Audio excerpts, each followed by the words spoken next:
Hello, tech P S സിയുടെ പുതിയ വീഡിയോയിലേക്ക് എല്ലാവർക്കും സ്വാഗതം.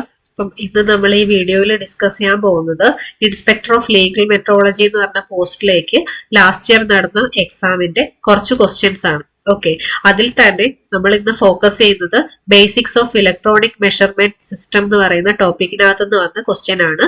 ലാസ്റ്റ് എക്സാമിന് 10 മാർക്കിനാണ് ഈ ടോപ്പിക്കിൽ നിന്ന് ക്വസ്റ്റ്യൻസ് വന്നിട്ടുണ്ട്. ഓക്കെ, അപ്പോ first question, the smallest change in measured variable to which an instrument will respond is called. തന്നിരിക്കുന്ന options sensitivity, repeatability, precision and resolution. Okay, അപ്പൊ എന്തായിരുന്നു question? Smallest change in measured variable, അതായത് ഒരു ഇൻസ്ട്രുമെന്റിന് understand ചെയ്യാൻ പറ്റുന്ന അല്ലെങ്കിൽ read ചെയ്യാൻ പറ്റുന്ന സ്മോളസ്റ്റ് ചേഞ്ച് ഏതാണെന്നുള്ളതാണ് ക്വസ്റ്റ്യൻ. ഓക്കെ, നമുക്ക് ഈ ക്വസ്റ്റ്യന്റെ ആൻസർ വരുന്നത് ഓപ്ഷൻ ഡി, റെസൊല്യൂഷൻ ആണ്. ഓരോ ഓപ്ഷൻസും എന്താന്ന് ഡീറ്റെയിൽഡ് ആയിട്ട് നോക്കാം. ഫസ്റ്റ് വൺ എന്ന് പറഞ്ഞു റെസൊല്യൂഷൻ. അപ്പം റെസൊല്യൂഷൻ ആണ് നമ്മുടെ ആൻസർ എന്ന് പറഞ്ഞു. എന്തുകൊണ്ടാണ്? റെസൊല്യൂഷൻ എന്താന്ന് മനസ്സിലാവാൻ വേണ്ടിയിട്ട് ഞാനൊരു എക്സാമ്പിൾ പറഞ്ഞുതരാം. ഓക്കെ, അപ്പൊ നമുക്ക് വോൾട്ട് മീറ്ററിന്റെ റെസൊല്യൂഷൻ എന്ന് പറയുന്നത് 0.1 വോൾട്ട് ആണ് എന്ന് പറഞ്ഞു കഴിഞ്ഞാൽ ആ വോൾട്ട് മീറ്ററിന് റീഡ് ചെയ്യാൻ പറ്റുന്ന സ്മോളസ്റ്റ് ചേഞ്ച് ആണ്. ഓക്കെ, നിങ്ങൾ നോട്ട് ചെയ്യേണ്ട കാര്യം സ്മോളസ്റ്റ് ചേഞ്ച്, അതിന് മനസ്സിലാക്കാൻ പറ്റുന്ന സ്മോളസ്റ്റ് ചേഞ്ച് എന്ന് പറയുന്നത് 0.1 വോൾട്ട് മുതലുള്ള വേരിയേഷൻ ആയിരിക്കും. ഓക്കെ, അപ്പം വോൾട്ട് മീറ്റർ റീഡ് ചെയ്യുന്നത് അല്ലെങ്കിൽ വോൾട്ട് മീറ്ററിന്റെ ഒരു റീഡിങ്ങിൽ നിന്ന് അടുത്ത റീഡിങ്ങിലോട്ട് പോകുമ്പോൾ 0.1 വോൾട്ടിനേക്കാളും ചെറിയ വാല്യൂവിലാണ് ആ വേരിയേഷൻ വന്നതെന്നുണ്ടെങ്കിൽ ഈ 0.1 വോൾട്ട് റെസൊല്യൂഷനുള്ള വോൾട്ട് മീറ്ററിന് എന്ത് ചെയ്യാൻ പറ്റത്തില്ല? ഈ വേരിയേഷൻ ഡിറ്റക്ട് ചെയ്യാൻ പറ്റത്തില്ല. അപ്പൊ അതാണ് റെസൊല്യൂഷൻ പറയുന്നത്. ഒരു ഇൻസ്ട്രുമെന്റിന് മനസ്സിലാക്കാൻ പറ്റുന്ന അല്ലെങ്കിൽ റീഡ് ചെയ്യാൻ പറ്റുന്ന smallest change in value. Okay, അപ്പൊ നമുക്ക് ബാക്കിയുള്ള ഓപ്ഷൻസും കൂടി എന്താന്ന് നോക്കാം. നമുക്ക് പിന്നെ തന്നിരിക്കുന്ന ഓപ്ഷൻസ് ഏതൊക്കെയാണ്? സെൻസിറ്റിവിറ്റി. സെൻസിറ്റിവിറ്റി എന്ന് പറഞ്ഞു കഴിഞ്ഞാൽ ratio of change in output to change in input. അപ്പൊ change in output divided by change in input ചെയ്യുമ്പോൾ നമുക്ക് സെൻസിറ്റിവിറ്റി കിട്ടും. പക്ഷെ എന്താണ് ഇതുകൊണ്ട് മീൻ ചെയ്യുന്നത്? സെൻസിറ്റിവിറ്റി കൊണ്ട് മീൻ ചെയ്യുന്നത് എന്താന്ന് വെച്ച് കഴിഞ്ഞാല് നമുക്ക് എത്ര ചെറിയ വാല്യൂവിൽ തന്നെയും നമുക്ക് ഔട്ട്പുട്ട് പ്രൊഡ്യൂസ് ചെയ്യാനുള്ള ഇൻസ്ട്രുമെന്റിന്റെ എബിലിറ്റി ആണ്. ഓക്കെ, അതാണ് സെൻസിറ്റിവിറ്റി എന്ന് പറഞ്ഞത്. ദെൻ നമുക്ക് തന്നിരിക്കുന്ന ഓപ്ഷൻ പ്രിസിഷൻ ആണ്. പ്രിസിഷൻ എന്താ പറയുന്നത്? Degree of closeness among repeated measurement. നമ്മൾ റിപ്പീറ്റ് ആയിട്ട് മെഷർമെന്റ്സ് എടുക്കുന്നതിൽ നമുക്ക് ഡിഗ്രി ഓഫ് ക്ലോസ്നെസ്, ഇപ്പം ഒരു എക്സാമ്പിൾ പറയുവാണെങ്കിൽ നമ്മളിപ്പം ടെമ്പറേച്ചർ, ഇപ്പോൾ നമുക്കുള്ള ടെമ്പറേച്ചർ ഒരു 100°C ആണ്. ഓക്കെ, നമ്മളത് എന്താണ് റീഡ് ചെയ്യാൻ നോക്കുമ്പോൾ നമുക്ക് കിട്ടുന്നത് 99.8 എന്നുള്ളൊരു വാല്യൂ ആണ്. അപ്പൊ എന്താണ് അത്? 100ഉമായിട്ട് വളരെ അടുത്ത് നിൽക്കുന്ന ഒരു വാല്യൂ ആണ്. നമ്മൾ റിപ്പീറ്റ് ചെയ്ത് എടുക്കുന്നതിൽ ഏറ്റവും ആക്ച്വൽ വാല്യൂവിനോട് ഏറ്റവും ക്ലോസ് ആയിട്ട് നിൽക്കുന്നത്, അതിനെയാണ് നമ്മൾ പ്രിസിഷൻ എന്ന് പറയുന്നത്. Okay, then repeatability. എന്താണ് ഒരു ഇൻസ്ട്രുമെന്റിന്റെ റിപ്പീറ്റബിലിറ്റി എന്ന് പറഞ്ഞു കഴിഞ്ഞാൽ നമ്മൾ മൾട്ടിപ്പിൾ ടൈംസ് റീഡിങ് എടുത്തു കഴിഞ്ഞാൽ നമുക്ക് സെയിം ഔട്ട്പുട്ട് എത്ര തവണ കിട്ടുന്നു, അതാണ് റിപ്പീറ്റബിലിറ്റി കൊണ്ട് മീൻ ചെയ്യുന്നത്. ഓക്കെ, അപ്പം നമ്മുടെ ക്വസ്റ്റ്യന്റെ ആൻസർ എന്ന് പറയുന്നത് റെസൊല്യൂഷൻ ആണ്. പക്ഷെ ബാക്കിയുള്ള ടൈംസും എന്താണെന്നുള്ളത് നമ്മൾ വ്യക്തമായിട്ടും അറിഞ്ഞിരിക്കണം. Okay, then second question, the non coincidence of loading and unloading curves is known as. Okay, അപ്പോ എന്താണ് ക്വസ്റ്റ്യൻ പറഞ്ഞിരിക്കുന്നത്? നോൺ കോഇൻസിഡൻസ്. കോഇൻസിഡൻസ് ചെയ്യാൻ പാടില്ല. എന്താണ് കോഇൻസിഡൻസ് ചെയ്യാൻ പാടില്ലാത്തത്? Loading and unloading curve. Okay, അപ്പം ഒരു ഇൻസ്ട്രുമെന്റ് എടുക്കുവാണെങ്കിൽ അതിന്റെ ലോഡ് ചെയ്യുന്ന സമയത്തും അൺലോഡ് ചെയ്യുന്ന സമയത്തും, അതായത് ഇൻപുട്ട് കൊടുക്കുന്ന സമയത്തും ഇൻപുട്ട് റിലീസ് ചെയ്യുന്ന സമയത്തും എന്ത് ചെയ്യാം? നമുക്കൊരു ഇൻപുട്ട് ഔട്ട്പുട്ട് കർവ് ഉണ്ടാവുമല്ലോ. അതിനകത്ത് കോഇൻസിഡൻസ് ചെയ്യാൻ പാടില്ല. ഇൻപുട്ട് കൊടുക്കുന്ന സമയത്തും ഇൻപുട്ട് റിലീസ് ചെയ്യുന്ന സമയത്തുമുള്ള എന്താണ് വാല്യൂസ് കോഇൻസിഡൻസ് ചെയ്യാൻ പാടില്ല. അതാണ് the non coincidence of loading and unloading curve എന്ന് ഉദ്ദേശിക്കുന്നത്. ഓക്കെ, അപ്പൊ നമുക്ക് തന്നിരിക്കുന്ന options: option A drift, option B backlash, option C hysteresis and option D fidelity. ഇതിനകത്ത് നമ്മുടെ ഓപ്ഷൻ സി ഹിസ്റ്റീരിസിസ് ആണ് ഇതിന്റെ ആൻസർ ആയിട്ട് വരുന്നത്. നമുക്ക് ഡീറ്റെയിൽഡ് ആയിട്ട് നോക്കാം. ഓക്കെ, അപ്പൊ എന്താണ് ഹിസ്റ്റീരിസിസ് എന്ന് പറഞ്ഞാൽ? Hysteresis refers to the phenomenon where the path of loading and unloading in a system does not coincidence. അപ്പം സിസ്റ്റം എന്ന് പറയുമ്പോൾ ഇത് സംഭവിക്കുന്ന സിസ്റ്റംസ് ഹിസ്റ്റീരിസിസ് സംഭവിക്കുന്നത് ഒരു പർട്ടിക്കുലർ ഇൻപുട്ടുകളിൽ മാത്രമായിരിക്കും. അതായത് സ്ട്രെസ് സ്ട്രെയിൻ കർവ്സിൽ, മാഗ്നറ്റിക് മെറ്റീരിയൽസിൽ, അല്ലെങ്കിൽ മെക്കാനിക്കൽ സിസ്റ്റം, ഇതിലൊക്കെയാണ് ഹിസ്റ്റീരിസിസ് എന്നുള്ളത് ഉള്ളത്. ഓക്കെ, അപ്പം ഇതിനകത്ത് എന്താണ് പാത്ത്, ലോഡിങ്ങിന്റെയും അൺലോഡിങ്ങിന്റെയും പാത്ത് നമ്മൾ കോഇൻസിഡൻസ് ചെയ്യാൻ പാടില്ല. അതാണ് ഹിസ്റ്റീരിസിസ്. അത് തന്നെയാണ് ക്വസ്റ്റ്യൻ ചോദിച്ചിരിക്കുന്നത്. അപ്പൊ അതാണ് നമ്മുടെ ആൻസർ ആയിട്ട് വരുന്നത്. ഓക്കെ, അപ്പം മറ്റുള്ള ഓപ്ഷൻസ് കൂടി നമുക്കൊന്ന് ചെക്ക് ചെയ്യാം. നമുക്ക് തന്നിരിക്കുന്ന ഓപ്ഷൻ എ ഡ്രിഫ്റ്റ് ആണ്. അപ്പൊ എന്താണ് drift? Drift is the gradual change in instrument output with time even when the input remains constant. നമ്മൾ ഇൻപുട്ട് കോൺസ്റ്റന്റ് ആയിട്ട് വെച്ചിരുന്നാലും ടൈമിനനുസരിച്ച് ഇൻസ്ട്രുമെന്റിന്റെ ഔട്ട്പുട്ടിൽ ഉണ്ടാവുന്ന ഗ്രാജുവൽ ചേഞ്ച്, ഒരു ചെറിയ ചേഞ്ച്, അതിനെയാണ് നമ്മൾ ഡ്രിഫ്റ്റ് എന്ന് പറയുന്നത്. ഓക്കെ, അപ്പം അതിനൊരു എക്സാമ്പിൾ മനസ്സിലാക്കാൻ വേണ്ടിയിട്ട് ഒരു എക്സാമ്പിൾ പറയുവാണെങ്കിൽ എന്താണ്, നമുക്ക് ഇലക്ട്രോണിക് വെയിങ് സ്കെയിൽ ഉണ്ടല്ലോ, അതിനകത്ത് നമ്മൾ സെയിം ലോഡ് ആണ് നമ്മൾ കൊടുക്കുന്നതെങ്കിലും okay, different readings for the same load after long usage. നമ്മൾ ഒരുപാട് തവണ യൂസ് ചെയ്ത് കഴിയുമ്പോഴത്തേക്കും എന്താണ് റീഡിങ്സിൽ ചെറിയ വേരിയേഷൻസ് കാണിക്കാറുണ്ട്. അപ്പൊ അത് എന്തിനാണ് എക്സാമ്പിൾ ആണ്, ഡ്രിഫ്റ്റ് എന്നുള്ള ടേമിന് എക്സാമ്പിൾ ആണ്. Okay, then backlash. എന്താണ് backlash? Backlash is the lost motion in mechanical systems caused by clearance between moving parts, especially ഗിയേഴ്സും. നമ്മൾ കൂടുതലും ഗിയേഴ്സിലൊക്കെയാണ് ബാക്ക്ലാഷ് ഉണ്ടാവുന്നത്. എന്താണത്? അപ്പം lost motion in mechanical system. Okay, അപ്പം മൂവിംഗ് പാർട്സ് ഒക്കെ ഉള്ള സിസ്റ്റത്തിലാണ് ബാക്ക്ലാഷ് ഉണ്ടാവുക. ബാക്ക്ലാഷ് എന്താന്ന് മനസ്സിലാവാൻ വേണ്ടിയിട്ട് നമ്മൾ pointer delay in analog meters നമുക്കൊരു എക്സാമ്പിൾ ആയിട്ട് പറയാം. എന്താണ്? അപ്പൊ നമ്മള് അനലോഗിന്റെ റീഡിങ് എടുക്കുന്ന സമയത്ത് ഫോർവേഡ് മൂവ്മെന്റ് ആയിരിക്കും ആണല്ലോ. പക്ഷെ നമ്മൾ റീഡിങ് എടുത്ത് പെട്ടെന്ന് നമ്മൾ ആ ഇൻപുട്ട് റിലീസ് ചെയ്യുന്ന സമയത്ത് റിവേഴ്സ് ആയിട്ട് മൂവ് ചെയ്യുന്നത്. ഓക്കെ, ആ മൂവ്മെന്റിൽ ചെറിയ ഡിലേ വരും പോയിന്ററിൽ. അപ്പൊ അത് ബാക്ക്ലാഷിന് ഒരു എക്സാമ്പിൾ ആണ്. ഓക്കെ, ദെൻ നമുക്ക് തന്നിരിക്കുന്ന ഓപ്ഷൻ ആണ് ഫിഡിലിറ്റി. അപ്പൊ എന്താണ് ഫിഡിലിറ്റി?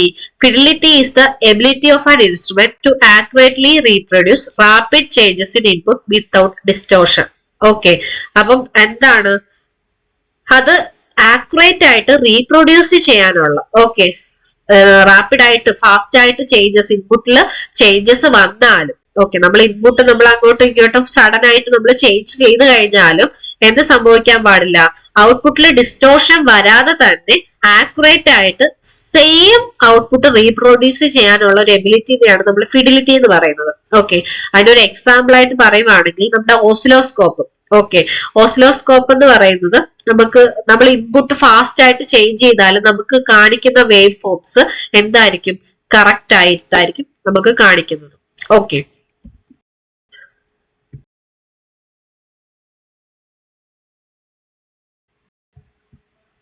ഓക്കെ, അപ്പം നമ്മള് 4 ഓപ്ഷൻസ് കണ്ടു. 4 ഓർത്തിരിക്കാനുള്ള ഒരു ഷോർട്ട് കട്ട് മെത്തേഡ് ആണ്. ലോഡിങ് ആൻഡ് അൺലോഡിങ് കർവ്സ് ആണെങ്കിൽ ഹിസ്റ്റീരിസിസ്, ടൈം വേരിയേഷൻ അനുസരിച്ചുള്ള എന്താണ് ഔട്ട്പുട്ട് വേരിയേഷൻ ഉണ്ടെങ്കിൽ അതിനാണ് ഡ്രിഫ്റ്റ് എന്ന് പറയുന്നത്. മെക്കാനിക്കൽ സ്ലാക്കിനെയാണ് ബാക്ക്ലാഷ് എന്ന് പറയുന്നത്. ഡൈനാമിക് റെസ്പോൺസിനെയാണ് ഫിഡിലിറ്റി എന്ന് പറയുന്നത്.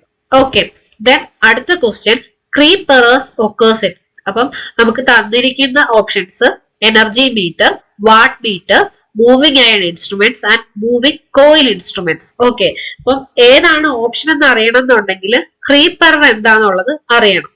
ഓക്കെ, ഓക്കെ, അപ്പം ആൻസർ എന്ന് പറയുന്നത് എനർജി മീറ്റർ ആണ് വരുന്നത്. അപ്പം അതിനു മുന്നേ എന്തുകൊണ്ടാണ് എനർജി മീറ്ററിൽ ക്രീപ്പ് എറർ വരുന്നത്, എന്താണ് ക്രീപ്പ് എറർ എന്നുള്ളത് നോക്കാം. Okay, creep is a type of error in which the disc of an energy meter continues to rotate slowly even when no load is connected. അപ്പൊ നമ്മൾ ലോഡ് കണക്ട് ചെയ്യാത്ത സമയത്തും energy മീറ്ററിനകത്ത് disc ചെറുതായിട്ട് slow ആയിട്ട് rotate ചെയ്യുന്നു ഉണ്ടെങ്കിൽ എന്താണ് അവിടെ ഒരു എനർജി കൺസപ്ഷൻ റീഡിങ് കാണിക്കും. ആ എററിനെയാണ് എന്തെന്ന് പറയുന്നത്? ക്രീപ്പ് എന്ന് പറയുന്നത്. ഓക്കെ, അപ്പം അതായത് കറണ്ട് 0 ആയിരിക്കും, പക്ഷെ അവിടെ എനർജി കൺസപ്ഷൻ എന്ത് കാണിക്കും? അതാണ് എന്ത്? ക്രീപ്പ് എറർ എന്ന് പറയുന്നത്. അപ്പം ഇത് എവിടെയാണുള്ളത്? എനർജി മീറ്ററിലാണ് ക്രീപ്പ് എറർ ഉള്ളത്. ഓക്കെ, അപ്പൊ നമുക്ക് തന്നിരിക്കുന്ന ബാക്കിയുള്ള ഓപ്ഷൻസ് കൂടി ഒന്ന് നോക്കാം. Watt meter. വാട്ട് മീറ്റർ എന്തിനാണ് യൂസ് ചെയ്യുന്നത്? ഇൻസ്റ്റന്റേനിയസ് പവർ റീഡ് ചെയ്യാൻ വേണ്ടിയിട്ടാണ്. അപ്പം എനർജീനല്ല. അപ്പം എന്തായാലും വാട്ട് മീറ്റർ ഓപ്ഷൻ ആയിട്ട് വരത്തില്ല. അത് മാത്രമല്ല കണ്ടിന്യൂസ്ലി റൊട്ടേറ്റിംഗ് ഡിസ്ക് വാട്ട് മീറ്ററിനകത്ത് ഇല്ല. ദെൻ ഓപ്ഷൻ സി എന്തായിരുന്നു? Moving iron instrument. Okay, moving iron instruments are used for measuring current and voltage. കറണ്ടും വോൾട്ടേജും മെഷർ ചെയ്യാൻ വേണ്ടിയിട്ടാണ് എന്ത് യൂസ് ചെയ്യുന്നത്? മൂവിംഗ് അയൺ ഇൻസ്ട്രുമെന്റ്സ് യൂസ് ചെയ്യുന്നത്. ഓക്കെ, അതുപോലെ തന്നെ എന്താണ്, ഈ ഇൻസ്ട്രുമെന്റ്സിനും റൊട്ടേറ്റിംഗ് ഡിസ്ക് ഇല്ല. ഓക്കെ, അതുപോലെ ഓർത്തിരിക്കേണ്ട കുറച്ച് കാര്യങ്ങളാണ്. മൂവിംഗ് അയൺ ഇൻസ്ട്രുമെന്റ്സിൽ കോമൺ ആയിട്ട് ഉണ്ടാവുന്ന എറേഴ്സ് എന്തൊക്കെയാണ്? Hysteresis, frequency error and temperature error. ഇത് ഇത്രയുമാണ് മൂവിംഗ് അയൺ ഇൻസ്ട്രുമെന്റ്സിൽ ഉണ്ടാവുക. Okay, then moving coil instruments. Moving coil instruments measure ചെയ്യുന്നത് DC ക്വാണ്ടിറ്റീസ് ആണ്. ഓക്കെ, അതുപോലെ തന്നെ റൊട്ടേറ്റിംഗ് ഡിസ്ക് ഇല്ല. അത് മാത്രമല്ല ഇതിനകത്തുള്ള എറേഴ്സ് എന്തൊക്കെയാണ്? Temperature error, ageing of springs and friction error. ഈ 3 എററാണ് മെയിൻ ആയിട്ടും മൂവിംഗ് കോയിൽ ഇൻസ്ട്രുമെന്റ്സിൽ ഉള്ളത്. അപ്പൊ നമ്മുടെ ക്വസ്റ്റ്യന്റെ ആൻസർ ക്രീപ്പ് എറർ എവിടെയാണുള്ളത്? എനർജി മീറ്ററിലാണ് ക്രീപ്പ് എറർ ഉണ്ടാവുക. ഓക്കെ, ദെൻ അടുത്ത question, the scale of moving iron instruments are. The scale of moving iron instruments are. Options തന്നിരിക്കുന്നത് എന്താണ്? A uniform, B non uniform, C logarithmic, D none of these. Okay, ഇതിനകത്ത് ഏതാണ് correct answer എന്നുള്ളതാണ്. അപ്പൊ moving iron ഇൻസ്ട്രുമെന്റ്സിന്റെ scale എന്ന് പറയുന്നത് uniform ആണോ, non uniform ആണോ, ലോഗരിതമിക് ആണോ, അല്ലെങ്കിൽ ഇത് ഓപ്ഷൻസ് തന്നിരിക്കുന്നതിൽ ഒന്നുമല്ലേ എന്നുള്ളതാണ് ക്വസ്റ്റ്യൻ. ഓക്കെ, അപ്പൊ ഇതിന്റെ ആൻസർ എന്താണ്? നോൺ യൂണിഫോം എന്നുള്ളതാണ്. ഓക്കെ, എന്തുകൊണ്ടാന്നുള്ളത് നോക്കാം. മൂവിംഗ് അയൺ ഇൻസ്ട്രുമെന്റ്സ് എന്താണ്? Operate on the principle that a soft iron piece is magnetized when placed in a magnetic field produced by the current flowing through a coil. Okay, അതായത് എന്താണ് പറയുന്നത്? ഈ moving iron instruments work ചെയ്യുന്ന principle എന്താണ്? നമ്മുടെ ഒരു iron piece, okay, അത് magnetic ഫീൽഡിൽ വെച്ചിരിക്കുന്ന ഒരു അയൺ പീസ് മാഗ്നറ്റൈസ് ചെയ്യും എപ്പോഴും ഈ കോയിലിൽ കൂടി ഒരു കറണ്ട് ഫ്ലോ ചെയ്യുമ്പോൾ. ഈ ഒരു പ്രിൻസിപ്പിൾ വെച്ചിട്ടാണ് മൂവിംഗ് അയൺ ഇൻസ്ട്രുമെന്റ്സ് വർക്ക് ചെയ്യുന്നത്. ഓക്കെ, അപ്പൊ റിസൾട്ടിങ് ഫോഴ്സ് ഈസ് എന്താണ്? ഒരു ഫോഴ്സ് ഓഫ് അട്രാക്ഷൻ ആണ്, അല്ലെങ്കിൽ ഫോഴ്സ് ഓഫ് റിപ്പൽഷൻ ആയിരിക്കും. ഓക്കെ, അപ്പം ഈ ഫോഴ്സ് ഓഫ് അട്രാക്ഷൻ അല്ലെങ്കിൽ ഫോഴ്സ് ഓഫ് റിപ്പൽഷൻ കാരണമാണ് എന്ത് ചെയ്യുന്നത്? പോയിന്റർ ഡിഫ്ലക്ട് ചെയ്യുന്നത്. ഓക്കെ, അപ്പൊ ഈ ഡിഫ്ലക്റ്റിംഗ് ടോർക്ക് എന്ന് പറയുന്നത് എന്തായിരിക്കും? Proportional to the square of the current ആയിരിക്കും. ഓക്കെ, അപ്പം നമ്മളെ പോയിന്റർ ഡിഫ്ലക്ട് ചെയ്യുന്നത് എന്ത് വെച്ചിട്ടാണ്? ഈ കറണ്ടിന്റെ സ്ക്വയറിനനുസരിച്ചായിരിക്കും. ഓക്കെ, അപ്പം ഈ ഒരു റേഷ്യോ എന്ന് പറയുന്നത് എന്തല്ല? യൂണിഫോം അല്ല, സ്ക്വയർ വന്നതുകൊണ്ട് തന്നെ. Okay, torque directly proportional to I square. Torque TD directly proportional to I square എന്നുള്ളതാണ് റിലേഷൻ വരുന്നത്. അപ്പം സ്ക്വയർ വന്നതുകൊണ്ട് തന്നെ എന്താണ്? ഇത് യൂണിഫോം അല്ല. അപ്പം എന്ത് സംഭവിക്കും? Scale is crowded at the lower end and spread out at the higher end. Scale എന്ന് പറയുന്നത് ലോവർ എൻഡിൽ crowded, spread out at the higher എൻഡിലും ആയിരിക്കും. ഹയർ എൻഡിൽ എന്തായിരിക്കും? സ്പ്രെഡ് ആയിട്ടും ആയിരിക്കും. ഓക്കെ, അപ്പം ഈ ഒരു റിലേഷൻ എന്താണ് കാണിക്കുന്നത്? യൂണിഫോം, നോൺ യൂണിഫോം ആയിട്ടാണ് പറയുന്നത്. ഓക്കെ, അപ്പം എന്താണ്? അപ്പം മൂവിംഗ് അയൺ ഇൻസ്ട്രുമെന്റ്സിലുള്ള സ്കെയിൽ എന്ന് പറയുന്നത് നോൺ യൂണിഫോം ആയിരിക്കും. ഓക്കെ, യൂണിഫോം എന്ന് പറഞ്ഞാൽ എന്താണ്? Equal spacing for equal increment of current. അപ്പൊ കറണ്ട് ഇൻക്രിമെന്റ് ചെയ്യുന്നതിനനുസരിച്ച് ഈക്വൽ ആയിട്ടായിരിക്കണം നമ്മുടെ ഔട്ട്പുട്ട് വരേണ്ടത്. ഓക്കെ, അപ്പം ഇത് യൂണിഫോം ആയിട്ട് മൂവ് ചെയ്യുന്നത്, സ്കെയിൽ യൂണിഫോം ആയിട്ട് മൂവ് ചെയ്യുന്നത് മൂവിംഗ് കോയിൽ ഇൻസ്ട്രുമെന്റിലാണ്. ഓക്കെ, മൂവിംഗ് അയണിലല്ല. യൂണിഫോം മോഷൻ എവിടെയാണ്? സ്കെയിലും യൂണിഫോം ആയിട്ട് മൂവ് ചെയ്യുന്നത് എവിടെയാണ്? മൂവിംഗ് കോയിൽ ഇൻസ്ട്രുമെന്റ്സിലാണ്. ഓക്കെ, ഇനി ലോഗരിതമിക് എന്ന് പറഞ്ഞു കഴിഞ്ഞാൽ ആ സ്കെയിൽ എവിടെയാണ് ഉള്ളത്?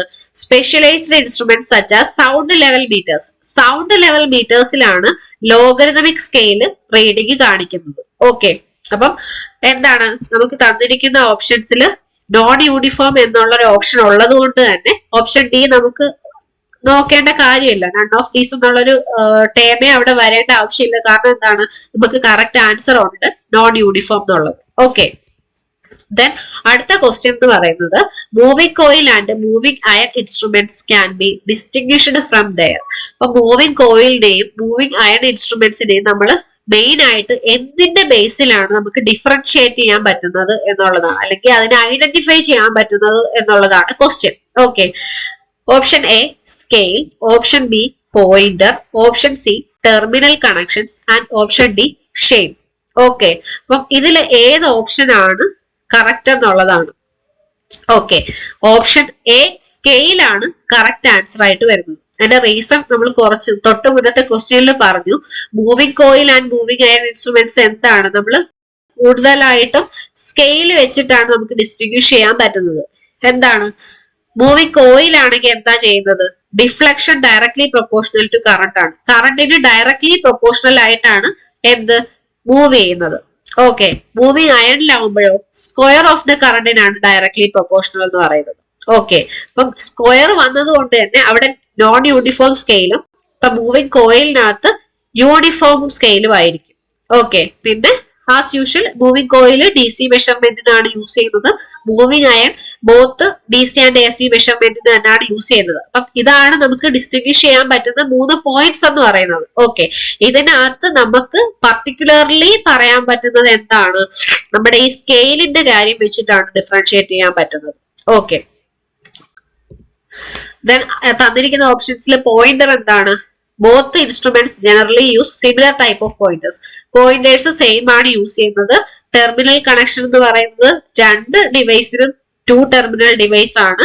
ഷേപ്പ് എന്ന് പറയുന്നത് എക്സ്റ്റേണൽ ഷേപ്പ് എന്ന് പറയുന്നത്, ഇൻസ്ട്രുമെന്റ് എക്സ്റ്റേണൽ ഷേപ്പ് എപ്പോഴും എന്തിനെ ഡിപ്പെൻഡ് ചെയ്തിരിക്കും, മാനുഫാക്ചറിനെ ഡിപ്പെൻഡ് ചെയ്തിട്ടാണ് ഇരിക്കുന്നത്. ഇൻസ്ട്രുമെന്റിന്റെ ടൈപ്പിനെ ഡിപ്പെൻഡ് ചെയ്തിട്ടല്ല, മാനുഫാക്ചർ ഡിസൈൻ ചെയ്യുന്നതായിരിക്കും എക്സ്റ്റേണൽ ഷേപ്പ് എന്ന് പറയുന്നത്. അപ്പൊ ഷേപ്പ് വെച്ചിട്ട് ഡിസ്റ്റിങ്വിഷ് ചെയ്യാൻ പറ്റത്തില്ല.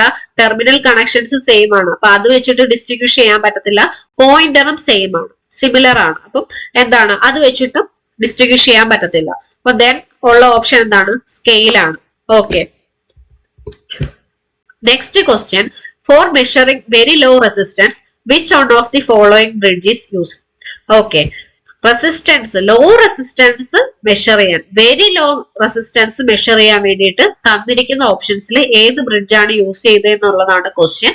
Options Maxwell's bridge, B Hay's bridge, C kelvin bridge, D whetstone bridge. Okay, ഇതിനകത്ത് കെൽവിൻ ബ്രിഡ്ജ് ആണ് ഈ ക്വസ്റ്റ്യൻ ആൻസർ ആയിട്ട് വരുന്നത്. ഓക്കെ, അപ്പം എന്തുകൊണ്ടാണെന്നുള്ളത് നോക്കാം.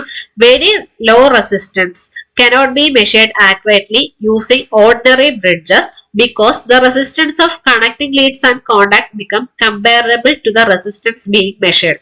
അപ്പം നോർമലി ഓർഡിനറി ബ്രിഡ്ജസ് ഉപയോഗിച്ചിട്ട് വെരി ലോ റെസിസ്റ്റൻസ് മെഷർ ചെയ്യാൻ പറ്റില്ല.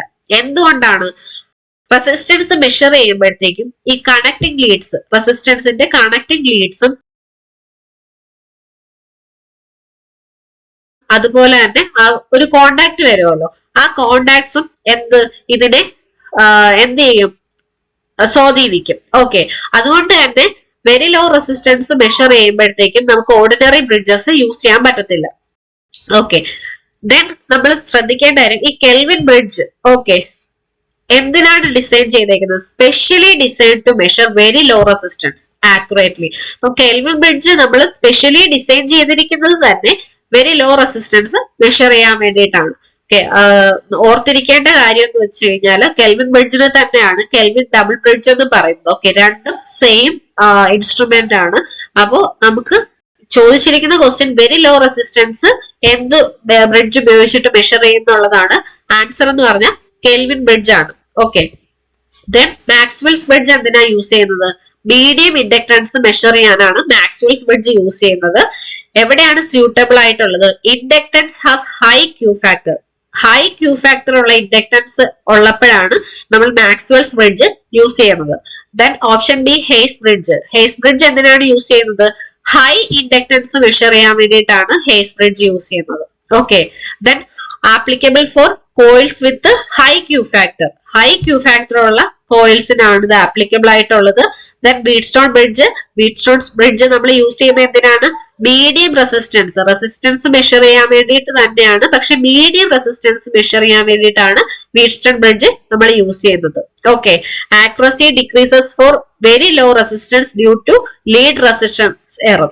ഓക്കെ, അപ്പം വീറ്റ്സ്റ്റോൺ ബ്രിഡ്ജിന്റെ ഒരു പ്രത്യേകത എന്താണെന്ന് വെച്ചാൽ വെരി ലോ റെസിസ്റ്റൻസ് മെഷർ ചെയ്യാൻ നമ്മൾ എടുത്തു കഴിഞ്ഞാൽ അതിന്റെ ആക്യുറൻസി എന്തായിരിക്കും, വളരെ ലോ ആയിരിക്കും.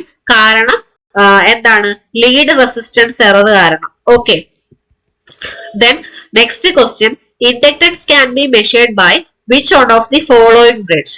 ഇൻഡക്ടൻസ് മെഷർ ചെയ്യാൻ വേണ്ടിയിട്ട് യൂസ് ചെയ്യുന്ന ബ്രിഡ്ജ് ഏതാണെന്നാണ് ക്വസ്റ്റ്യൻ. അപ്പം ഓപ്ഷൻസ് നോക്കാം. Schering bridge, Owen bridge, Wien bridge, Maxwell's bridge. Okay, ഇത്രയാണ് തന്നിരിക്കുന്ന ഓപ്ഷൻസ്. അപ്പം നമുക്ക് ജസ്റ്റ് ആദ്യം ഓപ്ഷൻസ് ഒന്ന് നോക്കാം. ഓക്കെ, ഇത് ഈ ക്വസ്റ്റ്യന്റെ പ്രത്യേകത, ഇത് ലാസ്റ്റ് ഇയർ ക്യാൻസൽ ചെയ്ത ക്വസ്റ്റ്യൻ ആണ് കേട്ടോ. നമ്മള് ഈ ക്വസ്റ്റ്യൻ ക്യാൻസൽ ചെയ്തു. എന്താണ് റീസൺ എന്ന് ഞാൻ പറയാം. പക്ഷെ ഞാനിവിടെ മാക്സ്വെൽസ് ബ്രിഡ്ജ് ആണ് ഓപ്ഷൻ ആയിട്ട് എടുത്തേക്കുന്നത്. പക്ഷെ ഇത് ക്യാൻസൽ ആയി പോയ ക്വസ്റ്റ്യൻ ആണ്. റീസൺ ഞാൻ പറഞ്ഞുതരാം. The Maxwell bridge is an AC bridge used for the measurement of inductance of coil by comparison with a standard capacitor. കപ്പാസിറ്ററുമായിട്ട് കമ്പയർ ചെയ്തിട്ട് ഇൻഡക്ടൻസ് മെഷർ ചെയ്യാൻ യൂസ് ചെയ്യുന്ന ഒരു ബ്രിഡ്ജ് ആണ് മാക്സ്വെൽസ് ബ്രിഡ്ജ് എന്ന് പറഞ്ഞത്. ഓക്കെ, മീഡിയം ഇൻഡക്ടൻസ് ആണ് measure ചെയ്യാൻ യൂസ് ചെയ്യുന്നത്. ആക്യുറേറ്റ് റിസൾട്ട് എപ്പോഴാണ് പ്രൊഡ്യൂസ് ചെയ്യുന്നത്? Coil has low or medium Q factor. ഒന്നുകിൽ ലോ അല്ലെങ്കിൽ മീഡിയം ക്യൂ ഫാക്ടർ ഉള്ളപ്പോഴാണ് ആക്യുറേറ്റ് റിസൾട്ട് പ്രൊഡ്യൂസ് ചെയ്യുന്നത്. ഓക്കെ, അപ്പം എന്താണ് balance equations are independent of frequency. അപ്പം ബാലൻസ് ഇക്വേഷൻ ഫ്രീക്വൻസിയിൽ നിന്ന് ഇൻഡിപെൻഡന്റ് ആണ്. ആ ഒറ്റ റീസൺ കൊണ്ടാണ് അതിന്റെ ആക്യുറൻസി, മാക്സ്വെൽ ബ്രിഡ്ജിന്റെ ആക്യുറസി ഹൈ ആണെന്ന് പറയാൻ പറ്റുന്നത്. എന്തുകൊണ്ടാണ്? ഫ്രീക്വൻസി ഡിപെൻഡന്റ് അല്ല ബാലൻസ് ഇക്വേഷൻ എന്ന് പറഞ്ഞാൽ. ഓക്കെ, ദെൻ ഷെറിംഗ് ബ്രിഡ്ജ് എന്ന് പറയുന്നത് used for measurement of capacitance and dielectric loss. കപ്പാസിറ്റൻസും ഡൈഇലക്ട്രിക് ലോസും മെഷർ ചെയ്യാൻ വേണ്ടിയിട്ടാണ് ഷെറിംഗ് ബ്രിഡ്ജ് യൂസ് ചെയ്യുന്നത്. ഓക്കെ, വീൻ ബ്രിഡ്ജ് എന്തിനാ യൂസ് ചെയ്യുന്നത്? ഫ്രീക്വൻസി മെഷർമെന്റിനാണ്. ഓഡിയോ ഫ്രീക്വൻസി ഓസിലേറ്റേഴ്സിലാണ് നമ്മൾ മെയിൻ ആയിട്ട് യൂസ് ചെയ്യുന്നത്. Then Owen bridge. Owen bridge ഈ ഒരു ഓപ്ഷനും കൂടി ക്വസ്റ്റ്യനിൽ ഉള്ളത് കൊണ്ടാണ് ഈ ക്വസ്റ്റ്യൻ ക്യാൻസൽ ആയി പോവാൻ കാരണം കേട്ടോ. Used for measurement of inductance. Inductance measure ചെയ്യാൻ വേണ്ടിയിട്ട് തന്നെയാണ് ഓവൻ ബ്രിഡ്ജ് നമ്മൾ യൂസ് ചെയ്യുന്നത്. ഓക്കെ, അപ്പം നമുക്ക് കഴിഞ്ഞ എക്സാമിന് ഈ ക്വസ്റ്റ്യൻ വന്നപ്പോൾ ക്വസ്റ്റ്യൻ ക്യാൻസൽ ആയി പോയി. റീസൺ എന്താണ്? ഈ രണ്ട് ഓപ്ഷനും ഉള്ളത് കൊണ്ടാണ്. പക്ഷെ നമ്മൾ കൂടുതലും ഈ ഓവൻ ബ്രിഡ്ജ് നമ്മൾ അങ്ങനെ യൂസ് ചെയ്യാറില്ല. ഓക്കെ, അപ്പം ഓവൻ ബ്രിഡ്ജ് യൂസ് ചെയ്യാത്തത് കൊണ്ട് തന്നെ വേണമെങ്കിൽ എന്താണ് PSCക്ക് ഈ ക്വസ്റ്റ്യനിൽ മാക്സ്വെൽസ് ബ്രിഡ്ജ് എന്നുള്ളത് ശരി ഉത്തരമായിട്ട് എടുക്കായിരുന്നു. പക്ഷെ ഈ ക്വസ്റ്റ്യൻ ലാസ്റ്റ് എക്സാമിന് ക്യാൻസൽ ചെയ്ത് പോവുകയാണ് ചെയ്തത്. ഓക്കെ, ദെൻ അടുത്ത question, how many cycles of 15 kHz sinusoidal signal will appear on a CRO screen if the sweep frequency is 3 kHz? Okay, തന്നിരിക്കുന്ന ഓപ്ഷൻസ് 10, 5, 4 and 15. ഓക്കെ, അപ്പം എന്താണ് ക്വസ്റ്റ്യൻ? 15 kHz ഉള്ള ഒരു സൈനസോയിഡൽ സിഗ്നൽ CRO സ്ക്രീനിൽ എത്ര cycle ആയിട്ടാണ് കാണിക്കുന്നതെന്നുള്ളതാണ്. Condition എന്താണ്? Sweep frequency എന്ന് പറയുന്നത് 3 kHz ആണ്. അപ്പം 15 kHz ഉള്ള ഒരു സൈൻ വേവിനെ എന്ത് കാണിക്കണം? CROയിൽ കാണിക്കണം. എപ്പോ? Sweep frequency 3 kHz ആയിട്ടുള്ളപ്പോ. അപ്പോ എത്ര സൈക്കിൾ ആയിട്ടാണ് നമുക്ക് CRO സ്ക്രീനിൽ കാണിക്കാൻ കാണുന്നതെന്നുള്ളതാണ് ക്വസ്റ്റ്യൻ. അപ്പം ഇതിന്റെ ആൻസർ എന്ന് പറയുന്നത് ഓപ്ഷൻ ബി 5 ആണ്. ഓക്കെ, അപ്പം ഇത് എങ്ങനെ കിട്ടിയെന്ന് വെച്ച് കഴിഞ്ഞാൽ ഇത് കാൽക്കുലേറ്റ് ചെയ്യാൻ വേണ്ടിയിട്ട് നമുക്ക് ഒരു ഇക്വേഷൻ ഉണ്ട്. ഓക്കെ, തന്നിരിക്കുന്ന സിഗ്നൽ ഫ്രീക്വൻസി എന്താണ്? 15 kHz ആണ്. ഓക്കെ, സ്വീപ്പ് ഫ്രീക്വൻസി എന്താണ്? 3 kHz. അപ്പം on A CRO the number of cycles of the input signal display depends on the ratio. അപ്പം നമ്മൾ ഡിസ്പ്ലേ ചെയ്യുന്ന ഇൻപുട്ട് സിഗ്നലിന്റെ സൈക്കിളിന്റെ റേഷ്യോ കണ്ടുപിടിക്കാൻ വേണ്ടിയിട്ട് എന്ത് ഇക്വേഷൻ ആണ് യൂസ് ചെയ്യുന്നത്? Signal frequency divided by sweep frequency. Okay, അപ്പൊ 15 ഡിവൈഡഡ് ബൈ 3 എന്താണ്? 5 സൈക്കിൾസ് ആണ് ആൻസർ ആയിട്ട് വരുന്നത്. അപ്പൊ നിങ്ങൾ വേറൊരു പ്രോബ്ലം ചോദിക്കുവാണ്. പ്രോബ്ലത്തിനകത്ത് നിങ്ങൾ എപ്പോഴും യൂണിറ്റ് കൂടി ശ്രദ്ധിക്കണം. ഇത് kHz, 2 kHz തന്നിരിക്കുന്നത് കൊണ്ടാണ് നമുക്ക് 5 സൈക്കിൾസ് എന്നുള്ളത് കിട്ടിയത്. Okay, then next question, in A dual beam oscilloscope എന്തൊക്കെയാണ് option? There are 2 separate vertical inputs and 1 set of horizontal deflection plates. Option B, there is only 1 vertical input and 2 horizontal deflection plate. Option C, there are 2 vertical inputs and 2 horizontal deflection plates. And option D, there is 1 vertical and 1 horizontal input plate. Okay, ഇത്രയാണ് തന്നിരിക്കുന്ന options. അപ്പൊ dual beam ഓസിലോസ്കോപ്പിൽ എങ്ങനെയാണ് input എന്നുള്ളതാണ് നോക്കേണ്ടത്. Okay, അപ്പൊ input output wave form എങ്ങനെ വരും എന്നുള്ളതാണ് question. there are two separate vertical inputs. രണ്ട് vertical inputs ഉണ്ടാവും. അതുപോലെ തന്നെ one set of horizontal deflection plate ആണ് ഡ്യുവൽ ബീം ഓസിലോസ്കോപ്പിൽ ഉള്ളത്. ഓക്കെ, അപ്പം സൈമിൾട്ടേനിയസ് ആയിട്ട് രണ്ട് ഇൻഡിപെൻഡന്റ് സിഗ്നൽ കാണിക്കാൻ വേണ്ടിയിട്ടാണ് നമ്മൾ dual beam oscilloscope mainly design ചെയ്തിരിക്കുന്നത്. ഓക്കെ, അപ്പൊ എന്താണ് രണ്ട് ഇൻഡിപെൻഡന്റ് സിഗ്നൽ എന്ന് പറയുമ്പോൾ എന്താണ് വെർട്ടിക്കൽ ഇൻപുട്ട് ചാനൽസ് എത്ര എണ്ണം ഉണ്ടാവും? രണ്ടെണ്ണം ഉണ്ടാവും, ഓരോ ബീമിനും ഓരോന്നെന്നുള്ള കണക്ക്. ഓക്കെ, അതുപോലെ തന്നെ എന്താണ് each beam has its own vertical deflection system. ഓരോ ബീമിനും വെർട്ടിക്കൽ സിസ്റ്റം സെപ്പറേറ്റ് ഉണ്ടായിരിക്കും, പക്ഷേ കോമൺ ടൈം ബേസ് ആണ് ഷെയർ ചെയ്യുന്നത്. ഓക്കെ, അപ്പൊ അതുകൊണ്ട് തന്നെ ഒരു ഹൊറിസോണ്ടൽ ഡിഫ്ലക്ഷൻ പ്ലേറ്റ്സിന്റെ ആവശ്യം ഡ്യുവൽ ബീം ഓസിലോസ്കോപ്പിനകത്തുള്ളൂ. ഓക്കെ, അതുകൊണ്ടാണ് ഓപ്ഷൻ എ ഇവിടെ കറക്റ്റ് ആൻസർ ആവുന്നത്. ഓക്കെ, ഇനി option D there is one vertical and one horizontal input പ്ലേറ്റേ ഉള്ളൂ. അങ്ങനെയുള്ള CROനെ എന്താ വിളിക്കുന്നത്? സിംഗിൾ ചാനൽ CRO എന്നാണ് വിളിക്കുന്നത് കേട്ടോ. ഓക്കെ, അപ്പം ഇതും ഓർത്തിരിക്കണം. എന്താണ് there is one vertical and one horizontal input plate ആണെങ്കിൽ സിംഗിൾ ചാനൽ CRO ആണ് അത്. Okay, then last question from this topic. ഈ ടോപ്പിക്കിൽ നിന്ന് ഉള്ള 10th ക്വസ്റ്റ്യൻ, 10 ക്വസ്റ്റ്യൻസ് ആണ് ഉണ്ടായിരുന്നത്. ലാസ്റ്റ് ക്വസ്റ്റ്യൻ ആണ് a 1000 Hz sinusoidal voltage is applied to both X and Y inputs of CRO. Okay, ഒരു 1000 Hz ഉള്ള സൈൻ വേവ്, സൈൻ വോൾട്ടേജ് എന്ത് ചെയ്തു? Both X and Y input CROയിൽ അപ്ലൈ ചെയ്തു. Okay, which one of the following wave form will appear on it screen? ഏത് തന്നിരിക്കുന്നതിൽ നിന്ന് ഏത് വേവ് ഫോം ആണ് സ്ക്രീനിൽ വരിക എന്നുള്ളതാണ് ക്വസ്റ്റ്യൻ. ഓക്കെ, തന്നിരിക്കുന്നത് option A ellipse, option B circle, option C straight line and option D square. Okay, നമുക്ക് ഇതിന്റെ ആൻസർ ആയിട്ട് വരുന്നത് ഓപ്ഷൻ സി സ്ട്രെയിറ്റ് ലൈൻ ആണ്. ദ റീസൺ എന്താന്ന് ഞാൻ പറയാം. അപ്പൊ ക്വസ്റ്റ്യൻ എന്താണ്? 1000 Hz സൈനുസോയിഡൽ വോൾട്ടേജ് ആണ് അപ്ലൈ ചെയ്തേക്കുന്നത്. അപ്പം XY ഇൻപുട്ടിൽ സെയിം വേവ് ആണ് എന്ത് ചെയ്തിരിക്കുന്നത്? അപ്ലൈ ചെയ്തേക്കുന്നത്. അതാണ് നിങ്ങൾ നോട്ട് ചെയ്യേണ്ട പോയിന്റ്. ഓക്കെ, അപ്പം രണ്ടും സെയിം ഇൻപുട്ട് എന്ന് പറഞ്ഞു കഴിഞ്ഞാൽ എന്താണ്? ഫ്രീക്വൻസി ഓഫ് ഇൻപുട്ട് എക്സ് ഇൻപുട്ടും വൈ ഇൻപുട്ടും സെയിം ആയിരിക്കും 1000 Hz. ഓക്കെ, അപ്പം same sinusoidal signal applied to both inputs എന്ന് പറയുമ്പോൾ ഫ്രീക്വൻസീസ് ഈക്വൽ ആണ്. ഓക്കെ, ഫ്രീക്വൻസീസ് ഈക്വൽ ആവുമ്പോൾ ഫേസ് ഡിഫറൻസ് എന്താണ്? 0 ആണ്. ഓക്കെ, അതുപോലെ ആംപ്ലിറ്റ്യൂഡും ഈക്വൽ ആയിട്ട് നമ്മൾ അസ്യൂം ചെയ്യുവാണ് ഇവിടെ കേട്ടോ. Frequencies phase difference, frequencies equal ആണ്, ഫേസ് ഡിഫറൻസ് 0 ആണ്, ആംപ്ലിറ്റ്യൂഡ് ഈക്വൽ ആയിട്ട് അസ്യൂം ചെയ്ത് കഴിഞ്ഞാൽ എന്താണ്? ഈ 3 കണ്ടീഷൻ വെച്ചിട്ട് ഹൊറിസോണ്ടൽ ആൻഡ് വെർട്ടിക്കൽ ഡിഫ്ലക്ഷൻസ് എന്താണ്? സൈമിൾട്ടേനിയസ് ആൻഡ് പ്രൊപ്പോർഷണലി ആയിരിക്കും ഒക്കർ ചെയ്യുന്നത്. അപ്പം നമുക്ക് കിട്ടുന്ന ലിസാജസ് പാറ്റേൺ എന്ന് പറയുന്നത് എന്തായിരിക്കും? Straight line inclined at 45 degree to the axis ആയിരിക്കും. അപ്പൊ നമുക്ക് ലിസാജസ് പാറ്റേൺ ആയിരിക്കും നമുക്ക് കിട്ടുന്നത്. അപ്പൊ അതെന്ന് പറയുന്നത് ഒരു സ്ട്രെയിറ്റ് ലൈൻ ആയിരിക്കും. ഓക്കെ, ഇനി നമുക്ക് എലിപ്സും സർക്കിളും സ്ക്വയറും ഒക്കെ ലിസാജസ് പാറ്റേൺ ആയിട്ട് കിട്ടുന്നത് എപ്പോഴാന്ന് നോക്കാം. ഓക്കെ, എലിപ്സ് എപ്പോഴാണ് കിട്ടുന്നത്? Formed when two equal frequency signal, രണ്ട് ഈക്വൽ ഫ്രീക്വൻസി സിഗ്നൽ ആയിരിക്കണം. ഫേസ് ഡിഫറൻസ് എന്തായിരിക്കണം? ഒന്നുകിൽ phase difference other than 0 degree or 180 degree. 0 degree അല്ല 180 ഡിഗ്രി അല്ലാത്ത രീതിയിലുള്ള ഒരു ഫേസ് ഡിഫറൻസ് ആയിരിക്കണം. അതുപോലെ എന്താണ്? ഈക്വൽ ഫ്രീക്വൻസി സിഗ്നൽ ആയിരിക്കണം. അങ്ങനെയാണെങ്കിൽ നമുക്ക് എലിപ്സ് ആയിരിക്കും കിട്ടുന്നത്. സർക്കിൾ എപ്പോഴാണ് കിട്ടുന്നത്? എഗെയിൻ എന്താണ്? 2 ഈക്വൽ ഫ്രീക്വൻസി സൈൻ സിഗ്നൽ ആയിരിക്കണം, ഈക്വൽ ആംപ്ലിറ്റ്യൂഡ് ആയിരിക്കണം. ഫേസ് ഡിഫറൻസ് എന്ന് പറയുന്നത് 90 ഡിഗ്രി ആണെങ്കിൽ നമുക്ക് കിട്ടുന്നത് സർക്കിൾ ആയിരിക്കും. ഓക്കെ, അപ്പൊ സ്ക്വയർ എപ്പോഴാണ് കിട്ടുന്നത്? സ്ക്വയർ എന്നുള്ളത് നമുക്ക് ഔട്ട്പുട്ട് ആയിട്ട് കിട്ടത്തില്ല. റീസൺ എന്താണ്? നമ്മൾ 2 സൈൻ സിഗ്നൽ ആണ് ഇൻപുട്ട് ആയിട്ട് കൊടുക്കുന്നത്. Okay, CRO does not display square patterns for sinusoidal XY inputs. രണ്ടും സൈൻ വേവ് ആണ് ഇൻപുട്ട് ആയിട്ട് കൊടുക്കുന്നതെന്നുണ്ടെങ്കിൽ നമുക്ക് ഒരിക്കലും ഒരു സ്ക്വയർ ഔട്ട്പുട്ട് നമുക്ക് കിട്ടത്തില്ല ഡിസ്പ്ലേയിൽ.